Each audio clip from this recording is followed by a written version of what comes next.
यहाँ कोई छुपा बैठा है। महाभारत कालीन एक ऐसा स्थान मैं आपको दिखाने जा रहा हूँ जिसका रहस्य सदियों से छुपा हुआ था। घने वन के बीचों बीच है ये स्थान। मैं मेन हाईवे से लगभग मान के चलिए 1 किलोमीटर अंदर आ चुका हूँ एक घने वन में। आ गए आपसे मिलने हम। आप अकेले रहा करते हो यहाँ? क्या उम्र हो गई? आयु तो बहुत हो गई होगी। मेरा तो 1940 का जन्म है। 1940? 85 वर्ष के हो गए? 85? हाँ जी।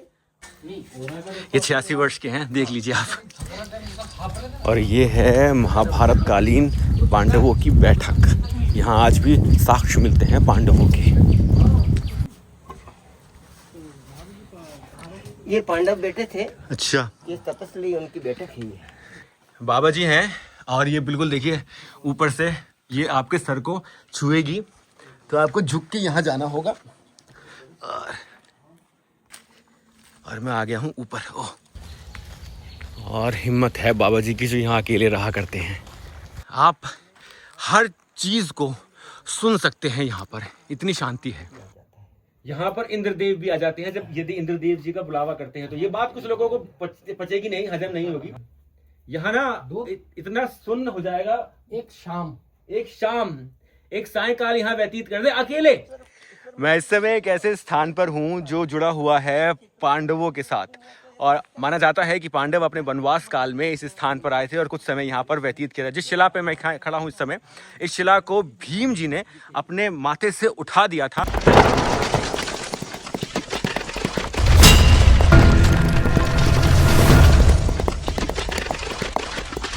दोस्तों, अभी मैं गौतमेश्वर महादेव से निकला हूँ। मेरे साथ अमित जी हैं और हम जा रहे हैं पूर्णशिला महादेव।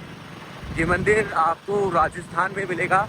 और मेरे साथ जो पीछे आ रहे हैं मेरे, वो हैं गौतमेश्वर महादेव के सौरभ शर्मा जी, पंडित सौरभ शर्मा जी। और ये हमें गाइड कर रहे हैं और लेके जा रहे हैं हमें पूर्णशिला महादेव मंदिर। तो आज हम आपको एक ऐसे मंदिर के दर्शन कराने वाले हैं जिसका इतिहास संभवतः आपको अभी तक ज्ञात नहीं होगा और वो एक घने वन के बीच है। तो कुछ ऐसा दिखाऊंगा आपको आज जो देख के आपके मन में उत्साह भर देगा। तो चलिए फिर वीडियो को पूरा अवश्य देखना है। हर हर महादेव।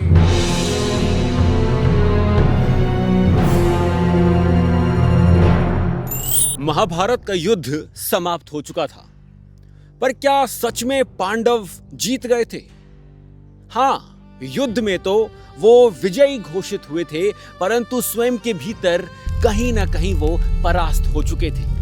कुरुक्षेत्र की धरती पर अब विजय की पताका नहीं, मृत्यु का सन्नाटा पसरा हुआ था। हर तरफ मृत शरीर थे। वो भयावह दृश्य था जिसे देखकर एक बार तो ब्रह्मा जी स्वयं स्तब्ध हो जाएं। और उस भयावह युद्ध के मैदान के बीचों बीच खड़े थे पांडव। और पांडवों की ओर देख रही थी वो स्त्रियां जिनके पुरुषों के मृत शरीर आज कुरुक्षेत्र की धरा को लाल कर रहे थे। पांडवों ने संपूर्ण जीवन जिस युद्ध की तैयारी में व्यतीत बिताया, आज वो युद्ध समाप्त हो चुका था और पांडव जीत चुके थे। परंतु अब क्या? अब अर्जुन कैसे रहेंगे? उनका गांडीव तो मौन हो जाएगा। अब भीम किस शिला को उठाएंगे? किस शत्रु के बाह मरोड़ेंगे? किस शत्रु की जांघें चीरेंगे? अब नकुल और सहदेव किसको रोग मुक्त करेंगे? किस घोड़े को किस युद्ध के लिए तैयार करेंगे? इतिहास और यात्रा में दोनों साथ साथ दिखाऊंगा आपको, जिससे कि आपको भी वो अनुभव हो जो मुझे हो रहा है। रोड बहुत खराब है। राजस्थान मध्य प्रदेश के ये ऐसे मंदिर हैं जहाँ तक कोई नहीं पहुँच पाता क्योंकि उनके पास कोई वाहन नहीं होता और पब्लिक ट्रांसपोर्ट तो बिल्कुल निल है। अब युधिष्ठिर किस सेना का नेतृत्व करेंगे?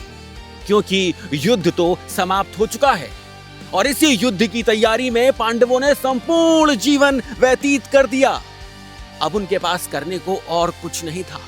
कुरुक्षेत्र का युद्ध जीतकर भी पांडव एक शून्य के सामने खड़े थे।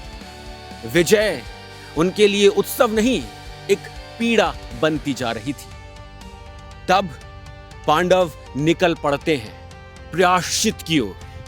सर्वप्रथम वो पहुंचते हैं इस स्थान पर जहां मैं आज आपको लेकर जा रहा हूं, जो आपको स्तब्ध कर देगा। एक ऐसा स्थान जहां आज भी एक 86 वर्षीय बाबा रहा करते हैं और माना यह जाता है कि 1000 वर्ष पूर्व यहां घाव वाले बाबा वास करते थे। घाव वाले बाबा, कुछ समझ में आया? जिनके माथे पर घाव था। कौन थे वो? पांडवों का क्या हुआ था युद्ध के पश्चात? यदि आपको यह जानना है तो मेरी एक पुस्तिका है, ई बुक, जो मैंने लिखी है कि पांडवों का महाभारत के युद्ध के बाद क्या हुआ, कहां गए वो। इसको आप पढ़ सकते हैं। ये इंग्लिश में भी है, ये हिंदी में भी है। इसके लिए मैंने 51 रुपए का शुल्क रखा है, जो मेरी इस यात्रा में मेरी सहायता करेगा। ये एक प्रकार से दान है जो आप मेरे को इस धार्मिक यात्रा के लिए देंगे। परंतु एक और बुक है, धर्म सेतु, जो बहुत से लोग अभी तक मुझसे मंगवा चुके हैं और बहुत से लोगों को बहुत अच्छी लगी है और वो कह रहे हैं कि हमारे बच्चे इससे बहुत कुछ सीख रहे हैं। धर्म सेतु ये छोटी सी पुस्तक है, मात्र 27 पन्नों की। ये हर एक के फोन में होनी चाहिए। ये ई बुक्स हैं सारी। ये बता दूं आपको पहले ही, ये ई बुक्स हैं जो आपके फोन पर आप डाउनलोड कर सकते हैं। मेरे को आप इस व्हाट्सएप नंबर पे संपर्क कीजिए, मैं आपको ये ई बुक भेज दूंगा। ये छोटी छोटी सी ई बुक्स हैं जिनको आप अपने फोन पर ही पढ़ सकते हैं। और धर्म सेतु एक ऐसी ई बुक है जिसमें आपके बहुत सारे प्रश्नों के उत्तर मिल जाएंगे। ब्रह्मा विष्णु महेश कौन है, पर ब्रह्म कौन है, अवतार क्यों लिया जाता है, आदि शक्ति कौन है, इन सब प्रश्नों के उत्तर आपको इस छोटी सी ई बुक में मिल जाएंगे। धर्म सेतु यदि आप हिंदू हैं तो आपके फोन में अवश्य होनी चाहिए। ये आपके बच्चों का भविष्य उज्जवल करेगी और धर्मांतरण को भी रोकेगी, क्योंकि आपके बच्चों को अपने प्रश्नों के उत्तर प्राप्त होंगे। तो आप चलते हैं आपको लेके एक ऐसे स्थान पर जहां 1000 वर्ष पूर्व एक घाव वाले बाबा वास करते थे, जहां पांडव अपनी यात्रा में सर्वप्रथम यहां पर आए थे। आज भी वो स्थान घने जंगल के बीचों बीच उपस्थित है। आशा करता हूं आप वीडियो को अंत तक अवश्य देखेंगे।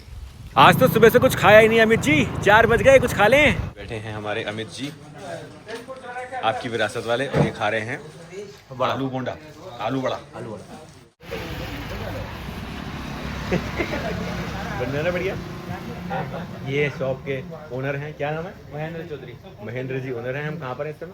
अभी हम गवर्नमेंट स्कूल के सामने सुहागपुरा सुहागपुरा में हैं इस समय हम, गवर्नमेंट स्कूल के सामने। यहाँ हमने ये खाया है आलू बहुत बड़ा। फेमस है ये अपनी विठल चाय स्पेशल। हाँ, विठल चाय फुल नाइट 24 घंटे शॉप चालू रहती 24 आवर्स। 24 अरे भैया 24 आवर्स शॉप चालू है। आपको खाने हो आलू पकौड़े और ब्रेड पकौड़ा, पोहा, जलेबी भी। हाँ, जलेबी भी शाम के टाइम 7 बजे बाद जलेबी भी। 7 बजे के बाद। हाँ, चल होलसेल पानी का भी काम है अपने, 10 रुपए बोतल पानी। 10 रुपये बोतल पानी। हाँ, चलिए, आप कभी पूर्णशिला महादेव जाएंगे तो यहाँ रुक के आपको जरूर खाने हैं। ये क्या चीज़ है? आलू बोंडा, आलू बड़ा। आपको अवश्य खाना, बहुत टेस्टी है, स्वादिष्ट है। चलते हैं आगे। अब अधिकतर मैं खाने पीने के वीडियोस बनाया नहीं करता हूँ, परंतु मार्ग में जो यहाँ मेरे मित्र जा रहे हैं मेरे को लेके साथ में, उन्होंने यहाँ पर गाड़ी रोकी। सुहागपुर में स्कूल के सामने एक विठल गुड़ की चाय वाले हैं, उनके यहाँ आलू बोंडा जिसे हम कहते हैं, आलू का पकौड़ा जो होता है वो खाए और बहुत स्वादिष्ट है। अमित जी, आलू वड़ा था वो, आलू बड़ा और स्वादिष्ट, बहुत ही स्पाइसी लगा, अच्छा लगा। वैसे तो अभी तो हम मंदसौर की तरफ से आ रहे हैं। मंदसौर में ना थोड़ा सा मीठा मसाला उसमें डालते हैं आलू वड़ा में, समोसे में भी, आलू वड़ा में भी, लेकिन इधर ना स्पाइसी देते हैं थोड़ा सा, जो लोगों को काफ़ी पसंद आता है। उसमें मूंगफली भी थी अंदर, और मूंगफली के तेल में वो मतलब तला हुआ था। तला भुना खाता नहीं हूँ मैं अधिक, परंतु यदि आप जीवा की बात करें तो जीव के लिए तो वो तो अति उत्तम था। अब पेट पे थोड़ा सा लगेगा तो कोई बात नहीं। और ये हमें लेके गए थे यहाँ पर, और ये हमारे मित्र हैं सौरभ जी आगे जो ड्राइव कर रहे हैं। गौतमेश्वर महादेव के पुजारी भी हैं ये, और इनके मित्र हैं पीछे, मेरे ब्लॉग देखा करते हैं। और इन्होंने गाड़ी रोकी थी जहाँ सुहागपुर में स्कूल के सामने, वहाँ हमने वो आलू बोंडा, आलू का बड़ा जिसे हम कहते हैं, वो खाया और वो बहुत स्वादिष्ट था। यदि आप यहाँ आते हैं तो वहाँ रुकना आवश्यक है आपके लिए भी। चलते हैं अब। हर हर महादेव। गौतमेश्वर महादेव प्रतापगढ़ राजस्थान से ये स्थान मानकर चलिए लगभग 30 किलोमीटर दूर है, और यहाँ आने के लिए आपके पास अपना वाहन होना अनिवार्य है। और सावन के माह में जो यहाँ दिव्य दर्शन होते हैं वो आपका अनुभव दिव्य ही होने वाला है। तो गौतमेश्वर महादेव आइएगा सावन के माह में, मैं भी सावन के माह के 7 दिवस वहीं रहने वाला हूँ। अभी हम रास्ते में रुके हैं, यहाँ से आ रहा हूँ मैं, और यहाँ एक छोटा सा मंदिर है जिसके दर्शन कर रहे हैं हमें। अच्छा, लॉक लगाया हुआ है इसमें।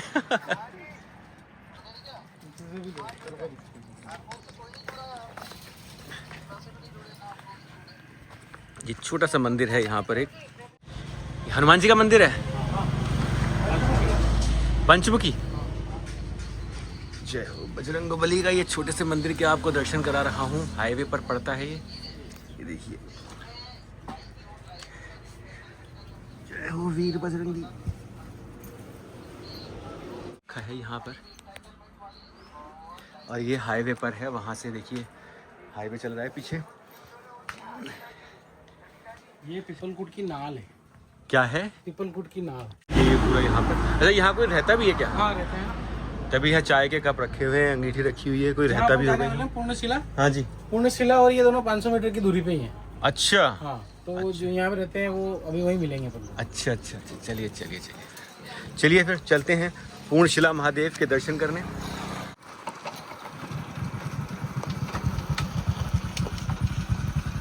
यहाँ है क्या?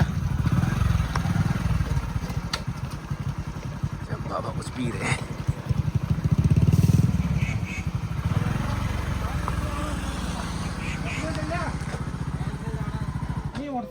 हरिओम हरिओम।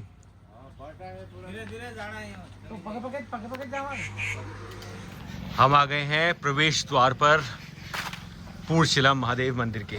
यहाँ बाबा जी बैठे हुए हैं, और ये एक छोटा सा मंदिर भी है यहाँ पर। किनका? वन देवी माता का मंदिर है, बाबा जी बता रहे हैं यहाँ। और यहाँ से ये मार्ग है, यहाँ हमें मोटरसाइकिल खड़ी करनी होगी। वो मेन रोड है, मेन रोड से छोटा सा रास्ता कटा है यहाँ पर। तो पूर्णशिला है वो पूर्णहला महादेव। पूर्णहला ये लिखा हुआ है। ऐसा क्यों लिखा है? वो मतलब लोकल भाषा में पूर्णहला। अच्छा, लोकल भाषा में इसे पूर्णहला महादेव के नाम से भी जाना जाता है। और यहाँ पर तो एक मोटरसाइकिल खड़ी है। तो ये यहाँ से मार्ग जाएगा, और ये यहाँ से प्रवेश द्वार है। वहाँ से हम आए बालाजी के मंदिर से थोड़ा सा आगे, तो यहाँ से कटेगा। सौरभ जी हमारे साथ हैं जो हमें लाए हैं यहाँ पर। ये जो पेड़ पे आप देखे ना, हाँ जी, हाँ जी, ये रूट में बना रखा है। अच्छा, ये रोड मैप है। वो आगे फिर कपड़ा बंधा हुआ। कपड़ा बंधा हुआ ताकि आप खोए ना। और ये रूट है अपना, कैसे जाना है अपने। अच्छा, ये जो पेड़ पे कपड़े बंधे हैं, यदि आप यहाँ आते हैं तो आपको ये मानचित्र आपको अनुसरण करना है इसका, और आगे बढ़ते रहना है। और जानवर जंगल है तो जानवर तो होंगे ही, स्वाभाविक है कि जानवर यहाँ होंगे। ये देखिए कितने अच्छा बना हुआ है ये पेड़। ये गुलमोहर का है। हाँ, और किसी नीचे इसके आप बैठ सकते हैं आराम से। कोई बैठता भी होगा। ये आग लगी है विश्राम के लिए। एक प्रकार से विश्राम घर है ये। हाँ, विश्राम घर ही है। लेकिन बहुत पास है। ये मार्ग है यहाँ का, और मैं नीचे देखते हुए चलूंगा। पहले भी गिर चुका हूँ पहाड़ी से, और सांप भी काट चुके हैं 4 बार। तो अब मुझे कहा गया है कि तुम नीचे देखो, कैमरे की तरफ नहीं। अधिक दूरी नहीं है, अभी हमारे यहाँ से कहा गया है कि लगभग 1 किलोमीटर है। अब पता चल जाएगा। 300-400 मीटर तो हम आ चुके हैं। ये यहाँ का जो कपड़े बंधे हैं, इनको आपको देखना है, और इनके बीच में ही प्रयास करना है कि चले। ये एक नदी होगी सूखी। हाँ, ये बारिश के टाइम पे पानी मिलेगा। ये सूखी नदी है। जब वर्षा आती होगी सावन के समय, तो यहाँ पर आपको ये भरी हुई मिलेगी, और तब तो अद्भुत दृश्य होता होगा है। तो यहाँ जब आते होंगे लोग और पानी के अंदर जाते होंगे, तो और भी अच्छा लगा करता होगा। यहाँ किसी ने रखा भी हुआ है, जल के 2 कनस्तर यहाँ रखे हैं। अच्छा अच्छा, रहते हैं यहाँ पर लोग।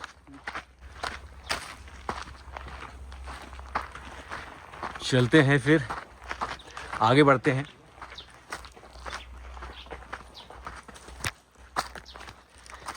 है तो ये वन क्षेत्र ही जो आपको दिख रहा है। हाँ, वन क्षेत्र है पूरा। ये जंगल है, सुनसान। मुख्य सड़क वगैरह नहीं है, ये तो लोगों ने आने जाने के हिसाब से थोड़ा सुविधाजनक बना दिया। परंतु यहाँ लोग बाइक से भी आते हैं। जब मार्ग है तो दिख रहा है कि बाइक से भी आते होंगे लोग। उन्होंने बोला ना आप जा सकते हो, हाँ, तो पत्थर वगैरह है तो यदि आपको आना है तो आप बाइक से भी आ सकते हैं यहाँ पर, परंतु आनंद तभी आएगा जब आप पैदल पैदल आएंगे। देखिए कितना अद्भुत दृश्य यहाँ से आपको मिल रहा है। जो ये कपड़े बांधे हुए हैं ये इसको और अधिक जागृत स्थान के रूप में प्रदर्शित कर रहे हैं आपको। ये यहाँ से पूरा खाली है, ये कपड़े बंधे हैं। मैं कपड़ों को फॉलो कर रहा हूँ और यहाँ मैं आगे बढ़ रहा हूँ।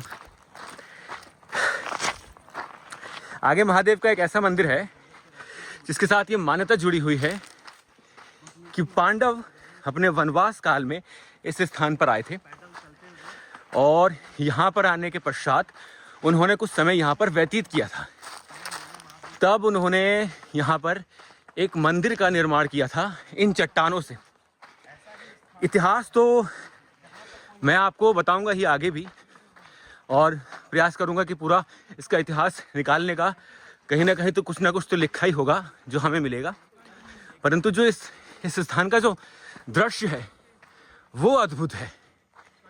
ये देखिए, एक मिनट, ये देखिए। अब आप मुझे मत देखिए, इस स्थान को देखिए। ये देखिए चट्टाने हैं पूरी, यहाँ पर चट्टान ही चट्टान है और बहुत शांति है। आप हर चीज को सुन सकते हैं यहाँ पर, इतनी शांति है।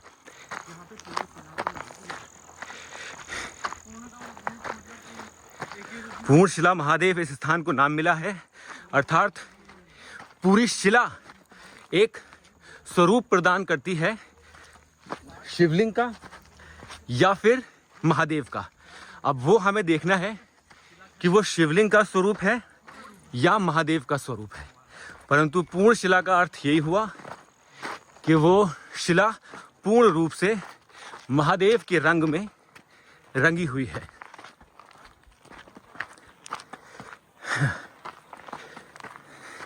चढ़ाई थोड़ी खड़ी है, अधिक नहीं है परंतु थोड़ी खड़ी है। तो ऐसा नहीं है कि आपको बहुत चलना पड़ेगा। हाँ, थोड़ी खड़ी है, कहीं कहीं अधिकतर तो सही ही है, कहीं कहीं थोड़ी सी आपको संभवतः कठिनाई होगी यदि आप बिल्कुल नहीं चलते हैं तो। यदि आप घर में चलते हैं तो फिर इतना नहीं होगा, आप आराम से आ जाएंगे। अब देखिए बिल्कुल सुनसान क्षेत्र है ये। अब ये है पूर्ण शिला। मैं पहुंच गया हूँ, सामने मुझे दिखाई दे रही है जो, वो है पूर्ण शिला। और अधिक तो नहीं है परंतु 1 किलोमीटर आपको यहाँ आना पड़ेगा। ये है प्रवेश द्वार, ये है प्रवेश द्वार। और ये सामने आप जो देख रहे हैं ये आप आएंगे ऊपर चढ़ के तो इस महादेव के मंदिर के दर्शन करने, ये अद्भुत शिला रूपी महादेव की, जिसके दर्शन मात्र ही आपके जीवन में सुख भरने के लिए काफ़ी है। हर हर महादेव। वो देखिए एक सरस्वती माता का यहाँ पे चित्रण किया गया है पथशिला के ऊपर। ये सब शिलाएं हैं और यहाँ पर ये संभवतः हनुमान जी का चित्रण है जो आपको देखने को मिलता है। एक मधुमक्खी मेरे आगे पीछे चल रही है और ये है प्रवेश द्वार पूर्ण शिला महादेव का। राम राम बाबा जी, आ गए आपसे मिलने हम। अरे वाह, आप तो महादेव के अवतार हो। यहाँ पर इंद्रदेव भी आ जाते हैं जब यदि इंद्रदेव जी का बुलावा करते हैं। तो ये बात कुछ लोगों को पचेगी नहीं, हजम नहीं होगी, परंतु जो सत्य है वो सत्य है कि एक 86 वर्ष के वृद्ध यहाँ विराजे हुए हैं एक ऐसे स्थान पर जहाँ हम अभी 1 किलोमीटर अंदर चलकर आए हैं और जंगल के बीचों बीच है। यहाँ मैं कह रहा हूँ कोई 20-25 साल का युवा हो ना, जो किसी कॉस्मो में या मेट्रो में रह रहा हो और प्राइवेट जॉब में हो, वो यहाँ 2 दिन रह के दिखा दे। यहाँ ना इतना सुन्न हो जाएगा। एक शाम एक सायकाल यहाँ व्यतीत कर दे अकेले। मेरा आप सभी लोगों से अनुरोध है जो मेरे वीडियोस देखा करते हैं, उनको पसंद करते हैं, YouTube के मेरे चैनल के मेंबर बनिए। ये बहुत आवश्यक है। YouTube हमारे वीडियोस को, जो हम धर्म से जुड़े वीडियोस बनाते हैं, उनको प्रमोट नहीं करता है, आगे नहीं बढ़ाता है। आपके पास नोटिफिकेशंस भी नहीं पहुंचते होंगे। इसी कारण जब मैं लाइव करता हूं तो उस पे 2000 या 3000 व्यूज आते हैं, जबकि मेरे YouTube पे लगभग 5 लाख सब्सक्राइबर्स हैं और इंस्टा पे लगभग 10 लाख फॉलोअर्स हैं, 10 लाख से भी ऊपर। क्योंकि YouTube हमारे वीडियोस को प्रमोट क्यों करेगा? ये एक बाहरी संस्था है, वो क्यों चाहेगा कि हमारे धर्म का प्रचार हो? ये काम तो हमें करना है ना, मैं कर रहा हूं ना ये काम। आप साथ तो खड़े हो सकते हैं मेरे। ऐसे मंदिरों को बचाने के लिए मेरा प्रयास है, आप मेरे साथ ही खड़े हो जाइए। YouTube पे चैनल के मेंबर बनिए, आपसे मेरा अनुरोध है। अन्यथा ऐसी किसी गुफा में मैं बस जाऊंगा और वीडियो बनाना बंद कर दूंगा, और ये कार्य मैं नहीं करूंगा तो कोई और करेगा, परंतु आप उसका भी साथ देंगे तब बात है ना। YouTube पे परिवार से जुड़े, मेंबर बने। मैं जा रहा हूं हर नगर से नगर और मिल रहा हूं लोगों से, इसीलिए जिससे कि हमारा एक अच्छा एक संबंध हो हमारे बीच में, एक हिंदू दूसरे हिंदू को की सहायता करे। अनुरोध है, YouTube पे मेंबर बनिए, और यदि आप चाहें तो मेरी वित्तीय सहायता भी कर सकते हैं। वीडियो को पूरा देखकर जाइएगा। हर हर महादेव।